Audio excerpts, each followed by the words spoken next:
Halo Tribuners, jumpa lagi dengan saya Siska Mawaski dalam live update PON Siang edisi Senin 27 September 2021.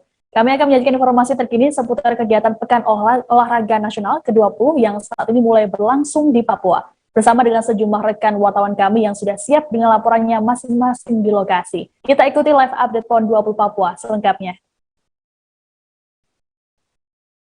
Kita awal informasi pertama. Api Pekan Olahraga Nasional atau PON ke-20 Papua mulai dikirap dari kota Kelamono di Kabupaten Sorong, Papua menuju Papua pada Senin 27 September. Pelepasan api PON 20 Papua ini diikuti oleh sejumlah pejabat di Papua seperti Bupati Sorong, Joni Kamuru, hingga Wakil Gubernur Papua Barat, Muhammad Lakotani. Api tersebut nantinya akan diletakkan di Stadion Lukas NMB Jayapura, Papua, yang menjadi tempat pembukaan PON 20 Papua pada Oktober mendatang. Menurut Wagub Papua Barat Muhammad Lakotani, momen ini menjadi sejarah bagi warga di bumi Cendrawasih itu. Pasalnya, ajang olahraga 4 tahun sekali ini baru pertama kali dilaksanakan di tanah Papua. Lakotani pun mengajak seluruh pihak di Papua Barat untuk memberikan dukungan pada acara PON. Untuk mengetahui informasi terkait pelepasan api PON Papua, sudah ada rekan kami, jurnalis Tribun Papua, Safwan Asyari Raharusuk, yang akan melaporkannya. Halo, selamat sore Safwan. Halo, selamat sore Siska. Ya, Safwan, bisa dilaporkan seperti apa prosesi upacara pelepasan api PON di Kabupaten Sorong, Papua tadi? Ya, Siska dan juga Tribuners dimanapun Anda berada, hari ini dapat saya kabarkan dari Kabupaten Sorong, Papua Barat, bahwa sejak pagi tadi api PON telah tiba di lokasi kantor Bupati Kabupaten Sorong. Pada saat tiba di kantor Bupati Kabupaten Sorong, api PON tersebut langsung disambut oleh tari-tarian adat khas Papua Barat, dan setelah itu langsung dilakukan upacara pelepasan api PON 20 tahun 2021 dari pemerintah Kabupaten Sorong dan juga pemerintah Provinsi Papua Barat kepada dua atlet kebanggaan tanah Papua yang juga menjadi legenda Persipura Jayapura pada masa itu, langsung diarahkan menuju ke kota Sorong, Papua Barat. Siska. Oke, Safwan, lalu rute mana saja yang dilalui oleh api PON ini?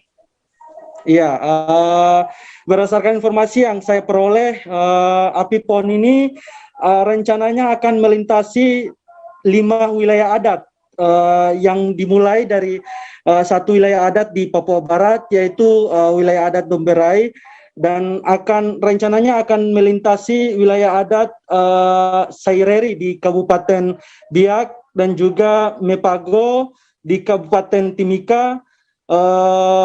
Selanjutnya akan bertolak ke wilayah Haanim di Merauke dan juga Lapago di Wamena. Kemudian dia akan bertolak ke wilayah Tabi di Kabupaten Jayapura, Papua, dan akan finish di wilayah di Stadion Lukas NMB. Begitu, Siska. Oke, lalu apa harapan pemerintah daerah setempat terkait dengan momentum yang bersejarah ini? Ya, harapan pemerintah daerah khususnya untuk Bupati dan juga Wakil Gubernur Papua Barat, mereka berdua berharap agar lewat momentum ini bisa lahir atlet-atlet kebanggaan bangsa Indonesia, dan juga tidak ada citra yang merusak nama baik tanah Papua, khususnya untuk penyelenggara yaitu Provinsi Papua. Begitu. Selain itu, harapan dari kedua atlet yang membawa api PON itu juga berharap bahwa akan lahir generasi atlet-atlet baru yang akan membawa harum nama baik daerah masing-masing. Begitu, Siska. Baik, Tribuners, terkait dengan kegiatan ini kami akan menampilkan pernyataan dari Bupati Sorong Joni Kamuru dan juga Wakil Gubernur Papua Barat ada Muhammad Lakotani. Berikut adalah tayangannya. Saya atas nama pemerintah dan seluruh masyarakat Kabupaten Sorong betul-betul bersyukur, berterima kasih kepada Tuhan Allah Bapa di surga. Karena dalam sejarah di Republik ini, dalam sejarah pun ditanam di Republik ini dan baru terjadi di tanah Papua. Api abadi yang nanti menyala di Stadion Lukas NMB, Jayapura, Kampung Harapan adalah api abadi dari Kabupaten Sorong, dari Kota Minyak Lamongan. Saya tidak ada kata lain, saya hanya bersyukur, berterima kasih kepada Tuhan, PB-PON semua pihak yang terlibat pada kesempatan ini. Terima kasih untuk seluruh masyarakat Kabupaten Sorong. Terima kasih untuk masyarakat di Klamono Raya. Terima kasih untuk Tuhan. Saya hanya mengucapkan selamat jalan, terima kasih, dan Tuhan memberkati kita sekalian. Tentu pemilihan tempat penyelenggaraan Pekan Olahraga Nasional ini telah diperhitungkan dengan baik, dengan memperhatikan berbagai sarana dan prasarana, serta berbagai dukungan lainnya, dan juga tentu dengan memperhatikan kesiapan daripada masyarakat baik di Papua maupun Papua Barat atau di atas tanah Papua ini. Oleh karena itu, Pekan Olahraga Nasional ke-20 tahun 2021 ini ditempatkan di Provinsi Papua. Mari kita semua memberikan dukungan penuh agar penyelenggaraan PON ini dapat sukses dan sekaligus mengharapkan PON 20 tahun 2021 ini akan menjadi momentum bagi seluruh atlet-atlet dari seluruh provinsi yang ada di tanah air untuk mencatatkan prestasi terbaiknya, mengharumkan nama daerahnya, tetapi juga merupakan catatan terbaik dari setiap cabang olahraga yang akan diikuti. Kita beralih ke informasi selanjutnya. Tim softball putra Lampung kembali mendapatkan poin penuh setelah melibas Banten dengan skor telak 21, maksud kami 12-1 pada pertandingan yang digelar pada Senin 27 September. Lampung langsung unggul 12 poin saat pertandingan berjalan 2 season. Baru pada season keempat, Banten baru menghasilkan skor perdana. Namun hingga pertandingan berakhir, Banten tak dapat menghasilkan skor tambahan dan membuat Lampung unggul. Lalu seperti apa laporan lengkap terkait dengan pertandingan softball putra ini? Sudah terhubung dengan jurnalis di Papua, ada Hendrik Rewapatara di sana. Halo, selamat sore Hendrik. Iya, selamat sore rekan Siska dan juga Tribuners. Ya, Hendrik, bisa dilaporkan apa tanggapan ataupun respon dari pelatih Lampung setelah hasil dari pertandingan tadi Lampung unggul telak atas Banten? Iya, terima kasih Siska. Dapat saya laporkan bahwa dari hasil wawancara dengan pelatih Lampung, ia mengapresiasi terhadap timnya. Bagaimana pada saat pertandingan ini mereka mendapat hasil positif lagi dan ada peningkatan dalam pertandingan pada pagi hari ini. Oleh sebab itu pelatihnya sangat apresiasi dengan poin yang didapat pagi ini. Begitu Siska. Oke, Hendrik, lalu seperti apa suasana jalannya pertandingan tadi? Ya, untuk suasana jalannya pertandingan terlihat sangat didominasi oleh tim Lampung, di mana dari 7 session yang berjalan, penampilan dari tim Lampung sendiri sangat mendominasi. Oleh sebab itu mereka bisa mendapatkan hasil yang maksimal pada pagi hari tadi. Begitu Siska. Oke, setelah Lampung dan juga Banten, lalu tim mana lagi yang akan bertanding pada hari ini? Ya, untuk diketahui pertandingan pada pagi hari ini ada 3, yang mana game pertama Lampung melawan Banten, dan game dilanjutkan dengan Papua melawan Sulawesi Tenggara, yang mana Sultra merupakan juara bertahan ya. Dan perlu diketahui juga bahwa tadi Sultra mengalahkan Papua dengan skor 5-3. Dan pada pertandingan terakhir DKI Jakarta menang WO melawan Kalimantan Timur yang tidak hadir pada PON 20 Papua ini. Begitu Siska yang saya laporkan. Ya, baik Tribuners, rekan kami juga sempat melakukan wawancara dengan pelatih tim softball Lampung, ada Yoli Maristo. Berikut adalah tayangannya. Ya, alhamdulillah anak-anak semakin lebih baik daripada yang kemarin. Cuman hari ini memang masih ada kekurangannya. Untuk anak-anak masih PR tersendiri buat kami untuk pertandingan selanjutnya. Kekurangan dari teman-teman Lampung ini sendiri seperti gimana? Coach, apakah mental atau? Ya, masih mental. Ada beberapa pemain kami yang belum keluar dari rasa pressure ya. Masih nervousnya juga, jadi belum bisa mengeluarkan seluruh kemampuannya. Oke, tapi untuk kedepannya optimis akan tampilkan terbaik, Coach? Insya Allah, mudah-mudahan. Oke, baik, Coach. Tapi untuk saat ini teman-teman semua kondisinya masih fit? Alhamdulillah masih sehat.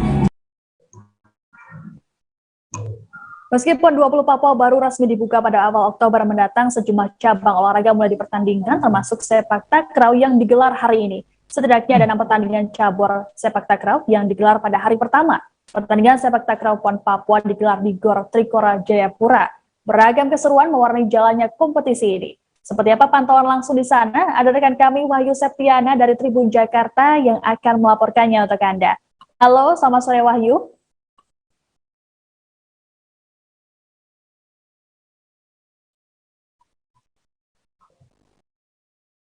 Halo Wahyu.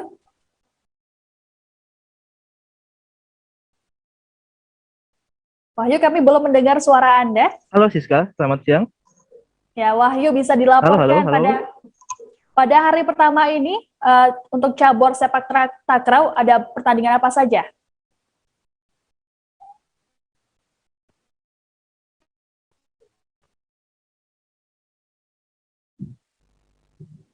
Pertandingan cabur sepak takraw dilangsungkan. Pertandingan sepak takraw sendiri berlangsung di Gor Trikora, Kabupaten Jayapura. Tercatat ada 6 pertandingan yang terdiri dari 3 pertandingan putra dan 3 pertandingan putri. Ada pertandingan Jawa Timur menghadapi DKI Jakarta, ada juga Sulawesi Selatan menghadapi Papua, ada tim Riau menghadapi Jawa Timur, ada tim DKI Jakarta menghadapi Riau, dan Sulawesi Selatan menghadapi Papua. Begitu sih. Oke, ada laporan bahwa tadi DKI Jakarta berhasil mengalahkan Riau. Lalu apa kuncinya? Ya, betul. Tim DKI Jakarta sendiri berhasil menunjukkan keperkasaannya dengan mengalahkan tim Riau dengan skor 3-0. Berdasarkan hasil wawancara dengan pelatih tim sepak takraw DKI, ia menyebut kunci kemenangan timnya menghadapi sepak takraw Riau karena mereka unggul servis dan juga variasi serangan. Selain itu, mereka juga berhasil memanfaatkan kelemahan dari pemain Riau. Begitu sih. Oke, terlihat di layar ada sejumlah pemain yang melakukan selebrasi unik setelah mendapatkan poin. Apakah hal itu menjadi ciri khas mereka? Ya, betul. Sejumlah pemain memang melakukan selebrasi unik dalam pertandingan hari pertama sepak takraw di Gor Trikora.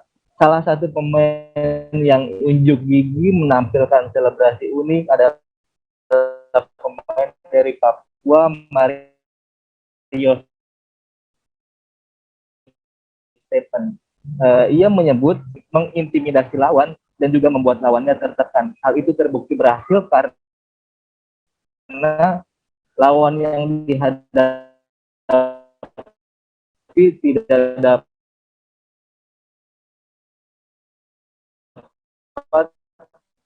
menambah poin setelah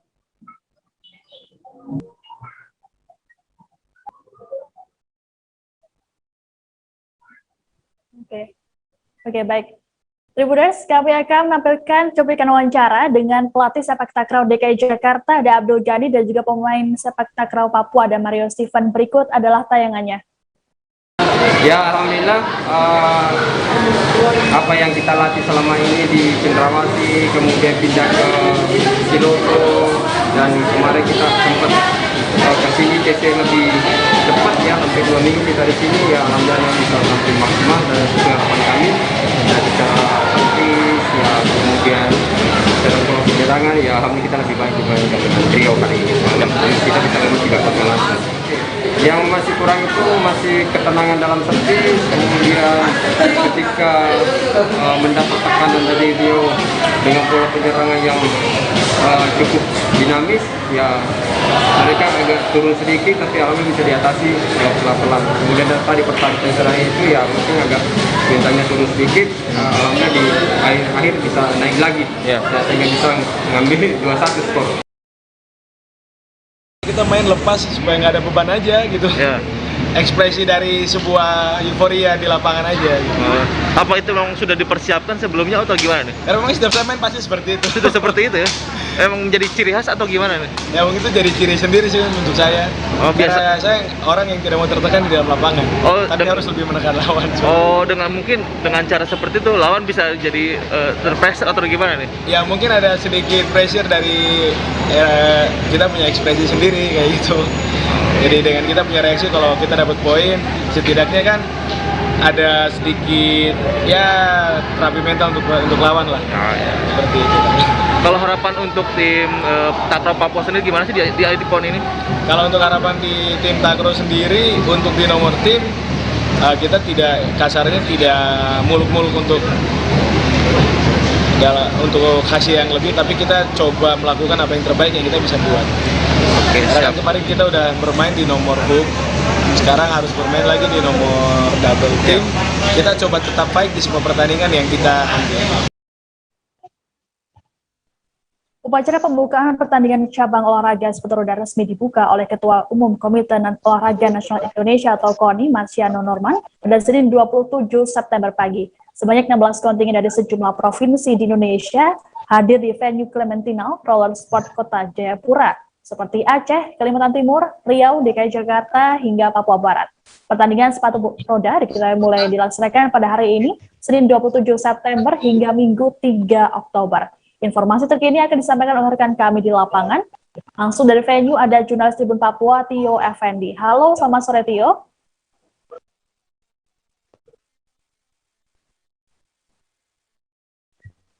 Halo, selamat sore waktu Indonesia Timur, rekan Siska dan juga Tribuners dimanapun Anda berada. Ya, Tio, bisa dilaporkan. Bisa dilaporkan. Ya, halo, Tribuners dimanapun Anda berada. Hari ini saya sudah menyaksikan pembukaan dari. Ya, silakan Tio. Ya, halo, silakan. rekan Siska memainkan 4 pertandingan dari dua nomor sepatu roda, yakni ITT 100 dan juga ITT 400.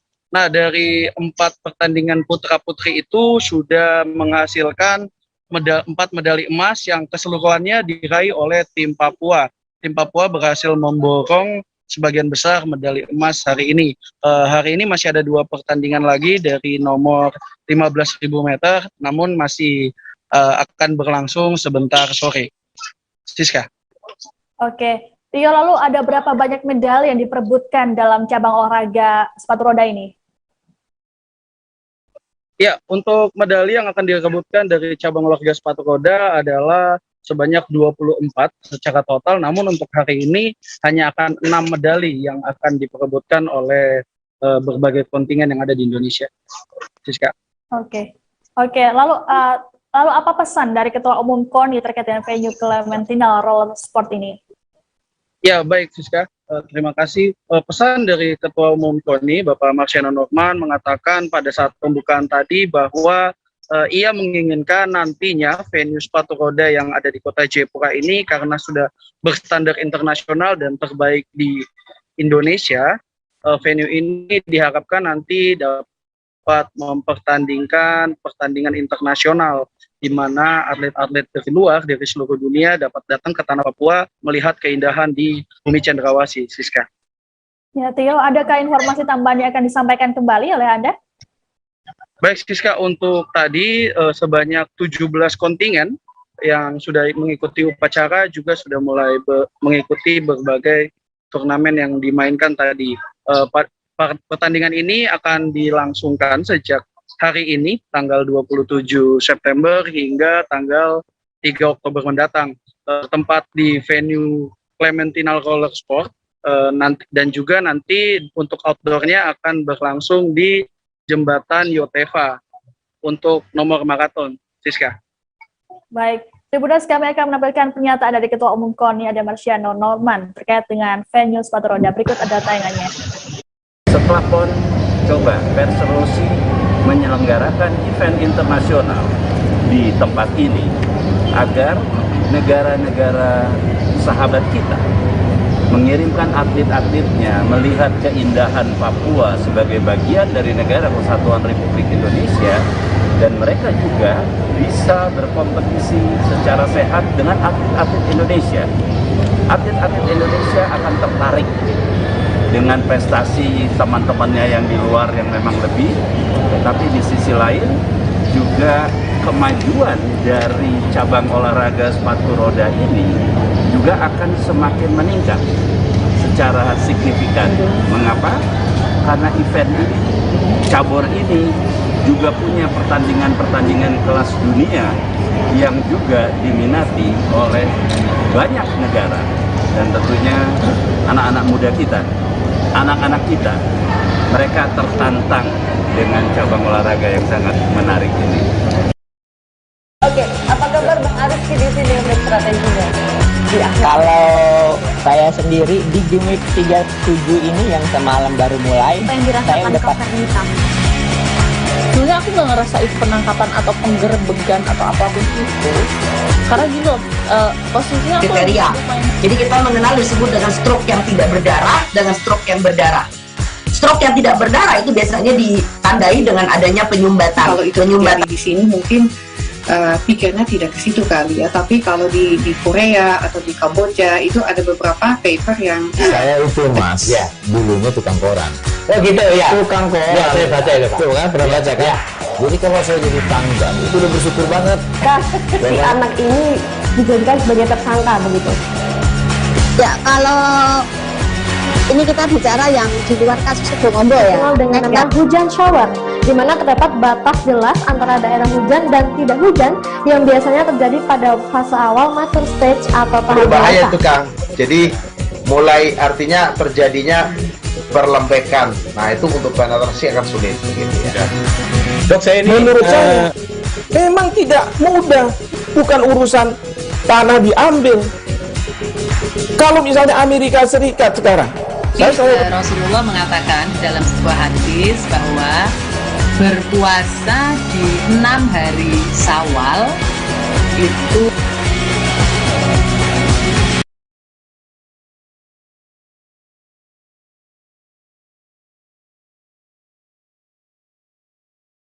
Oke, apa kabar Bang Arif di sini untuk strateginya? Kalau saya sendiri di Game Week 37 ini yang semalam baru mulai, Apa yang dirasakan saya udah Cover Hitam? sebenarnya aku nggak ngerasain penangkapan atau penggerbegan atau apapun itu, karena gini loh, posisinya aku kriteria. Jadi kita mengenal disebut dengan stroke yang tidak berdarah dengan stroke yang berdarah. Stroke yang tidak berdarah itu biasanya ditandai dengan adanya penyumbatan. Kalau itu terjadi di sini mungkin pikirnya tidak ke situ kali ya, tapi kalau di Korea atau di Kamboja itu ada beberapa paper yang saya itu mas, ya dulunya tukang koran. Oh gitu ya, tukang koran. Ya saya baca itu pak. Tuh kan pernah baca kan? Ya. Jadi kalau saya jadi tanggal itu udah bersyukur banget. Si anak ini dijadikan sebagai tersangka begitu. Ya kalau ini kita bicara yang di luar kasus Sebongombo ya. Dengan nama hujan shower, di mana terdapat batas jelas antara daerah hujan dan tidak hujan yang biasanya terjadi pada fase awal mature stage atau tahap berbahaya itu Kang. Jadi mulai artinya terjadinya perlembekan. Nah itu untuk penetrasi akan sulit begitu ya. Dok, saya ini menurut saya memang tidak mudah, bukan urusan tanah diambil. Kalau misalnya Amerika Serikat sekarang, Rasulullah mengatakan dalam sebuah hadis bahwa berpuasa di 6 hari Syawal itu. Oke, apa kabar Bang Arif di sini untuk strateginya? Kalau saya sendiri di Game Week 37 ini yang semalam baru mulai, Apa yang saya dirasakan udah Cover Hitam?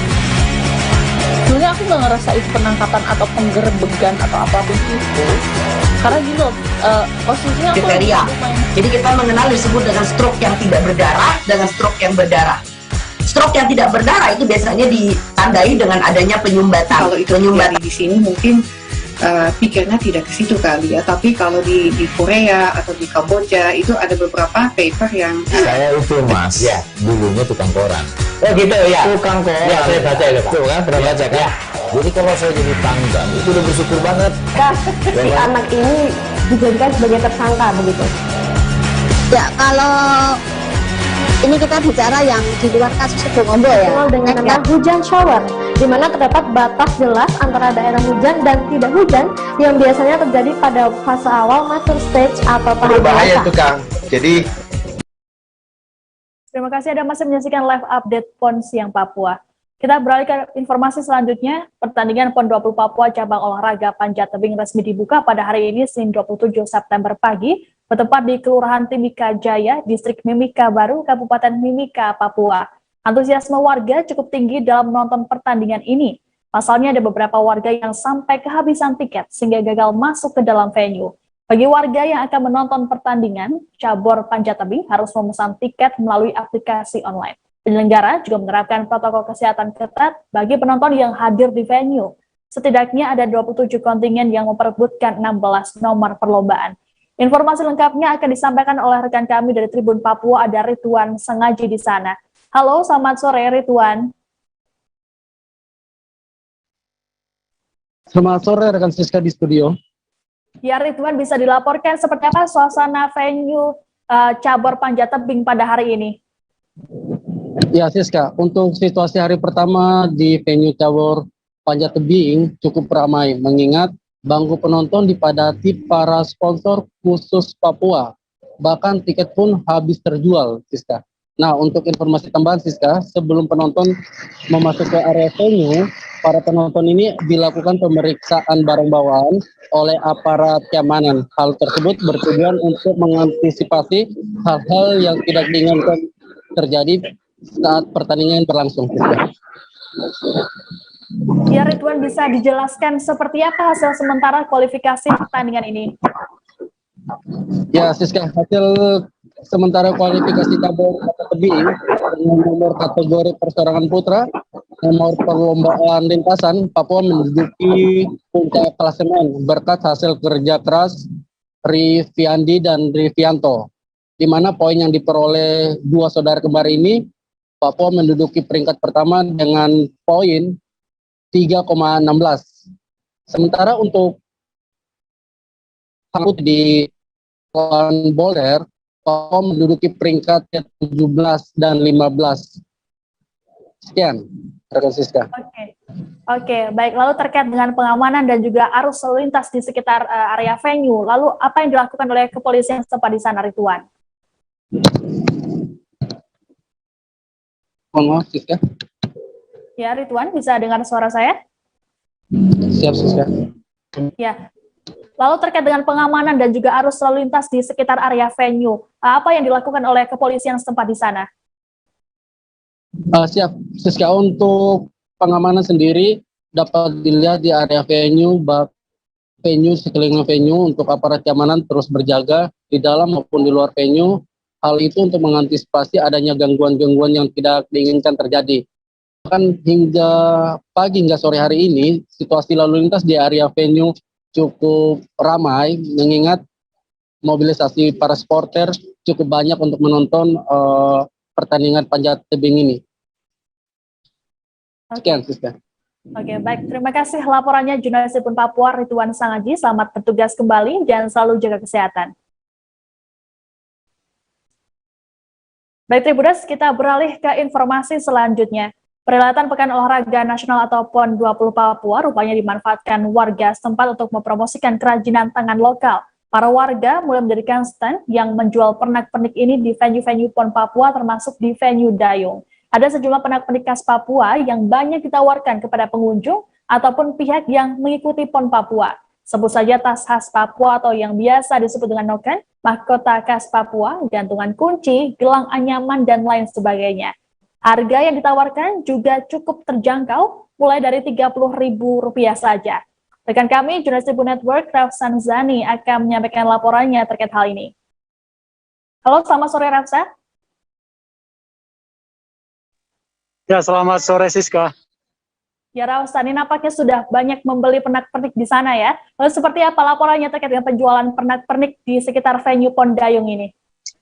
Ya, terima kasih Siska. memang di venue PON Dayung di mana ini terletak di Teluk Yotefa, Kota Jayapura, memang telah berdiri beberapa stand yang menjual pernak-pernik seperti yang di belakang saya ini, Siska.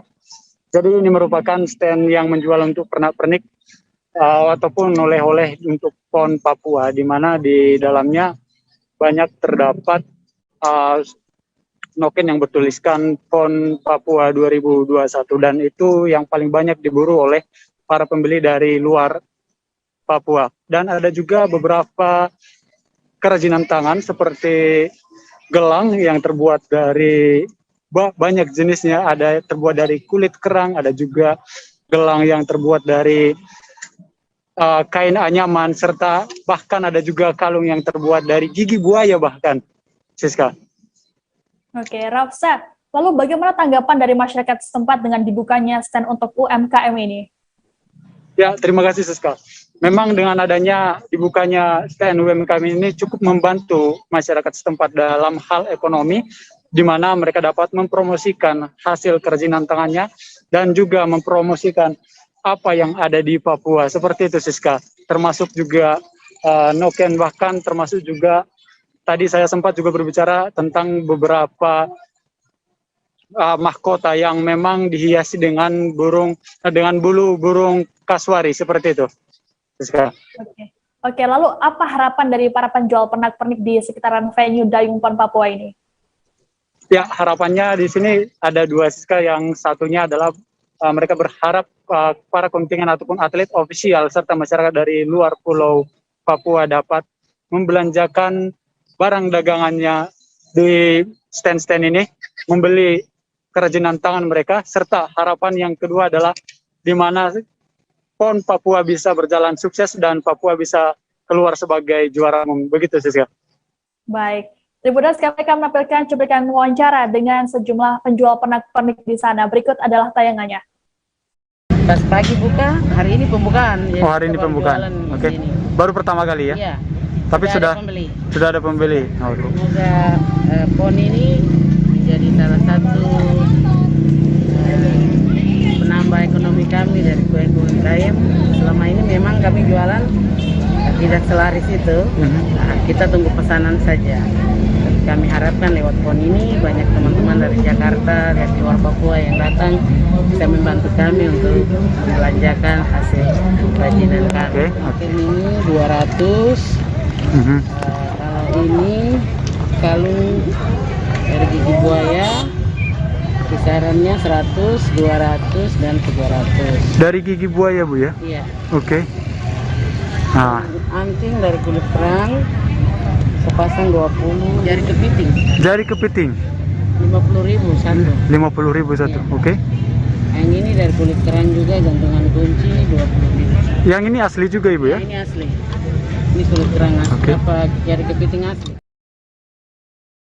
Kalau ini dijualnya harganya 50.000. 50.000. Kalau untuk mahkota? Mahkotanya 300. 300. Oke. Kalau di luar dari stand di sini kami jual 500. Oke. Karena ini kita belajar menghargai.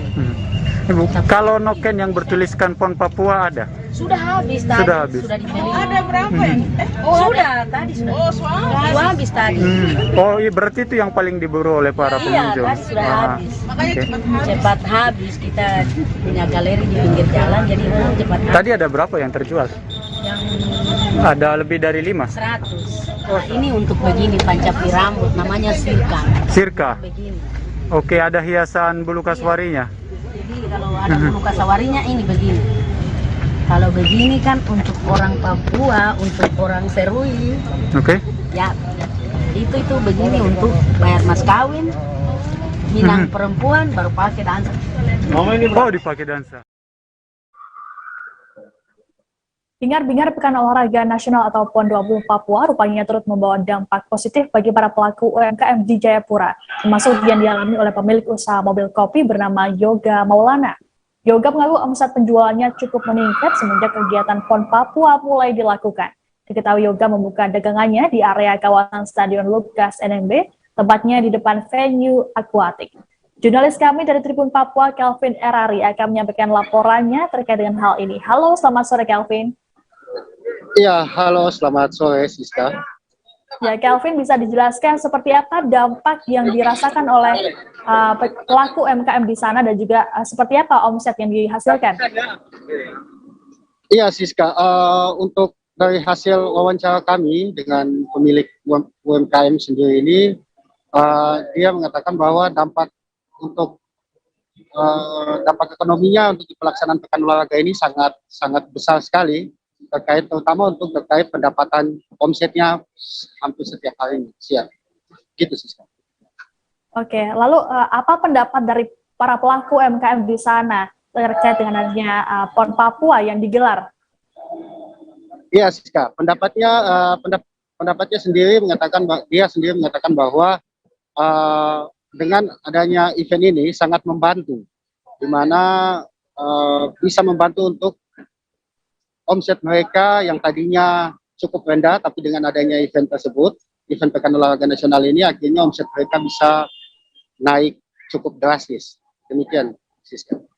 Oke, baik, terkait dengan laporan ini, kami akan menampilkan cuplikan wawancara dengan pemilik usaha mobil kopi, yakni Yoga Maulana. Berikut adalah tayangannya. Untuk kesiapan kita kebetulan dibantu dengan Dinas Sosial Ekonomi dari Kabupaten Jayapura, berkoordinasi dengan bagian UMKM PB-PON, Sub PB-PON Kabupaten Jayapura. Ada bantuan untuk kami modal guna pelaksanaan PON 2021 sekitar 5 juta untuk bantuan modal. Kami full alokasikan untuk beli bahan. Untuk di sini stand tidak sewa, kami difasilitasi sepenuhnya dari bagian UMKM PB-PON Kabupaten Jayapura. Untuk omset, alhamdulillah kita satu hari bisa 3,5 juta. PON ini sangat membantu, terutama di sektor ekonomi ya. Makanya dari tagline-nya sukses prestasi, sukses penyelenggaraan, dan sukses ekonomi. Kami rasa ini yang perlu dimaksimalkan, mungkin potensi yang seperti ini yang tidak rutin setiap tahunnya tergelar 4 tahun sekali, dan tidak mungkin lagi 4 tahun lagi bisa di Papua lagi. Maka dari itu kami dukung sepenuhnya pelaksanaan PON 2021 di Papua. Informasi tadi sekaligus menutup jumpa kita dalam live update PON 20 Papua siang. Kami masih akan hadir nanti sore tentunya dengan informasi seputar PON Papua lainnya. Jangan lupa Tribuners untuk tidak lengah menerapkan protokol kesehatan meski kini angka kasus harian COVID-19 mulai menurun. Saya Siska Mawaski beserta kru yang bertugas pamit undur diri. Terima kasih dan sampai jumpa. Terima kasih sudah nonton. Jangan lupa like, subscribe, dan share ya.